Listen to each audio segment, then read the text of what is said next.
हरे कृष्णा। तो श्रीमद् भगवद गीता अभी हम लोग शुरुआत नया चैप्टर कर रहे हैं, अध्याय 6 ध्यान योग। हम लोग पिछले वीडियो में सुने थे कि ध्यान योग की तैयारी। तो अभी भगवान श्री कृष्ण बिना प्रश्न किए, अर्जुन पिछले अध्याय में तो प्रश्न किए थे, ये मतलब क्या होता है भगवान पूछ रहे थे, प्रश्न कुछ किए थे तो भगवान उत्तर दिए थे। लेकिन अभी भगवान बिना प्रश्न किए उसी का आगे बता रहे हैं। अभी चालू कर रहे हैं ध्यान योग। तो इस श्री भगवान वाचा मैं हम पूरा पढ़ देता हूँ श्लोक, उसके बाद में चर्चा करेंगे। अध्याय 6 ध्यान योग। और श्री भगवान वाचा अनाश्रित्य कर्म फलम कार्यम कर्म करोति यः स संन्यासी च योगी च न निरग्नि न च क्रिया। अनुवाद। श्री भगवान ने कहा, जो पुरुष अपने कर्म फल के प्रति अनासक्त है और जो अपने कर्तव्य का पालन करता है वह ही सन्यासी और असली योगी है। वह नहीं जो न तो अग्नि जलाता है और न कर्म करता है। हरे कृष्णा। तो यहाँ बता रहे हैं कि अनाश्रित्य कर्म फलम, यानी बिना कर्म का आश्रय लिए कर्म करना चाहिए। कार्य में कर्म करोति है, एक कर्तव्य समझ के कि मैं भगवान का अंश हूँ और हमारा कर्तव्य क्या है, भगवान की सेवा करना बिना पेमेंट लिए हुए। जैसे क्या होता है कि एक छोटा बच्चा जन्म अपने एक महिला होती है, एक लेडीज होती है, तो एक छोटा संतान को मतलब अपने संतान को जन्म देते हैं। तो जन्म देने से सोच लीजिए कि उतना पीड़ा सहने के बाद फिर बच्चे को पालन करना, फिर बड़ा करना, इस प्रकार से बहुत से नहलाना धुलाना, उनकी पढ़ाई लिखाई करना, संस्कार देना, सिखाना, हर चीज़ करती है माता। तो फिर माता एक आदेश दी छोटे बच्चे को कि मेरे लिए आप कुछ मार्केट से लेकर आ जाओ। तो फिर वो बच्चा मार्केट से गया, लेकर आ गया सामान। उसके बाद में फिर दूसरा काम दिए माता ने, वो बच्चे बड़ा हो गया था तो फिर सारे वो काम करते रहा। इस प्रकार से करते करते बहुत से काम किया था। तो माता ने उस बच्चा ने बड़ा हो गया था, तो बच्चा ने सारा लिस्ट लिखा था कि इधर जाने का इतना खर्चा, ये करने का इतना खर्चा, ये करने का इतना, पूरा लिस्ट तैयार किया था कि इतना टोटल मेरे पास इकट्ठा हो गया है, इतना पैसा। तो माता जी से ऐसा बोले कि मुझे इतना पेमेंट। लेकिन यहाँ प्रश्न किया जा सकता है कि माँ जो है जन्म से उस बड़े करने तक कुछ भी नहीं मांगा, कुछ भी नहीं मांगी हो। क्यों? क्योंकि प्रेम बस, स्नेह बस वो बच्चा का सेवा कर रहे थे। तो बच्चे का क्या कर्तव्य है? अपनी माँ बाप को भी सेवा करना।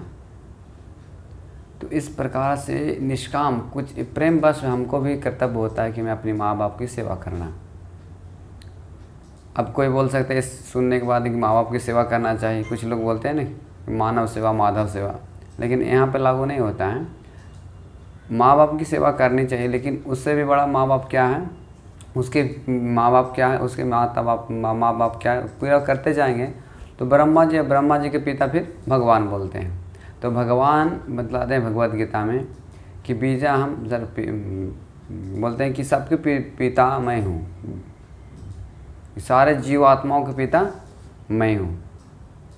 तो इस प्रकार से जो भगवान जो कृपा से, भगवान के सहायता से वो बच्चा बढ़ा पला और सारे बुद्धि उसके आई।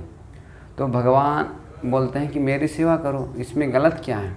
कुछ लोग क्लेम करते हैं कि माँ बाप की सेवा करनी चाहिए, लेकिन करनी चाहिए उसे भी ऐसा माना नहीं है, लेकिन उससे श्रेष्ठ है भगवान की भी सेवा करनी चाहिए, क्योंकि भगवान इतना हमको सब कुछ दिए। अगर कोई बोल सकते हैं माँ तुम मुझे इतना बड़ा पोसा किया, बड़ा किया, पालन किया, लेकिन माँ आपको नाक तक सांस लेने के लिए हवा कौन दिया? भगवान ने तो व्यवस्था की। अब जब गर्भ में थे, उस समय जब गर्भ से बाहर आए तो भगवान ने ही कृपा करके उनके माता के स्तन में दूध आ गया। पहले माँ का दूध नहीं आ रहा था स्तन में। क्यों? तो भगवान ने फिर ऐसा व्यवस्था की है। तो भगवान के हमको कृतज्ञता व्यक्त करनी चाहिए। और भगवान बहुत जगह बोलते हैं कि मैं आप माँ में मानुष जीव लोग, मैं आप में तुम जो है मेरा अंश हो। हमको कर्तव्य है कि सेवा करना। जैसे सारे शरीर का अंग है, तो शरीर के अंग के लिए सारे हाथ का काम है सेवा करना, ये कर्तव्य है। अगर हम हाथ बोले कि मैं नहीं काम करूँगा तो हाथ खुद कमज़ोर हो जाएगा कि नहीं, काम नहीं करेगा तो खाना नहीं मिलेगा, पेट में नहीं जाएगा तो हाथ में एनर्जी नहीं आएगा। तो इसी प्रकार सारा संसार जो है इस चीज़ को अज्ञान मतलब नहीं जानकारी है कि हम भगवान की सेवा करके पूरी तरह से संतुष्ट हो सकते हैं, क्योंकि उनके अंश हैं। हम जब तक भगवान की सेवा नहीं करेंगे तब तक आप कर्म बंधन में बने रहेंगे। और वो सन्यासी का वो भोगी ढोंगी जो भी बोल सकते हैं उसको। तो इस प्रकार से कोई कपड़ा लाल पहन करके, चाहे दाढ़ी बना के, चाहे कुछ जितना भी मुंह बांध करके चलते हैं संसार में, वो सन्यासी नहीं बताएगा। ना कि वो काम भी नहीं करेंगे, अग्नि नहीं जलाएंगे और तपस्या अनेक प्रकार से करेंगे, उसका योगी नहीं बताया गया है। और असली उसको जो है सन्यासी नहीं बताया गया है। असली योगी कौन है? बताते हैं कि अनाश्रित्य कर्म फलम कार्यम कर्म करोति है, जो बिना आश्रित का, बिना कर्म पर मतलब निष्काम करता है, भगवान की प्रसन्नता के लिए काम करते रहते हैं, तो उसको असली योगी बताया गया। सा सन्यासी चाहे योगी चाहे, उसको सा सन्यासी चाहे योगी चाहे, योगी और सन्यासी वही हो सकता है जो भगवान की प्रसन्नता, कुछ बिना पेमेंट कुछ किए, बिना लोभ किए हुए। जिससे श्री चैतन्य महाप्रभु शिक्षा देते हैं, न धनम न जन्म न सुंदरीम कविताओं व जगदीश काम है, ममा जन्मनि जन्मनेश्वरी भवता भक्ति हेतु की तो वही। न जन्म न धनम, कुछ नहीं चाहिए मुझे, न धन न चाहिए, न पत्नी चाहिए, न मुझे फॉलोअर चाहिए, शिष्य चाहिए, कुछ भी नहीं चाहिए। क्या चाहिए? जन्म जन्मनेश्वरी भक्ति हेतु की तो वही। मुझे सिर्फ आपकी भक्ति, प्रेमा भक्ति मैं चाहिए। तो इस प्रकार से जब हम कब करते हैं, जब एक ऐसा लोग है जो ऐसा कर रहा है अपने जीवन में, उसके निर्देशन में हम सीखेंगे तो कर पाएंगे। अपने मन से कुछ भी कर लेंगे तो प्रयास कर सकते हैं, लेकिन हम परफेक्ट नहीं बन सकते। जब तक कोई परफेक्ट आदमी जो ऐसा कर रहा है कार्य, भगवान की प्रेम भक्ति कर रहा है, उसके निर्देशन में हम करेंगे तो हम भी कर पाएंगे और असली योगी और असली सन्यासी बन पाएंगे। ठीक है। हरे कृष्णा कृष्ण कृष्ण हरे हरे, हरे राम राम राम हरे हरे। इस प्रकार से किसी कोई कमेंट हो, प्रश्न हो, कुछ जानना चाहते हैं और तो ज़रूर बताइए, कमेंट में लिखिए। ठीक है।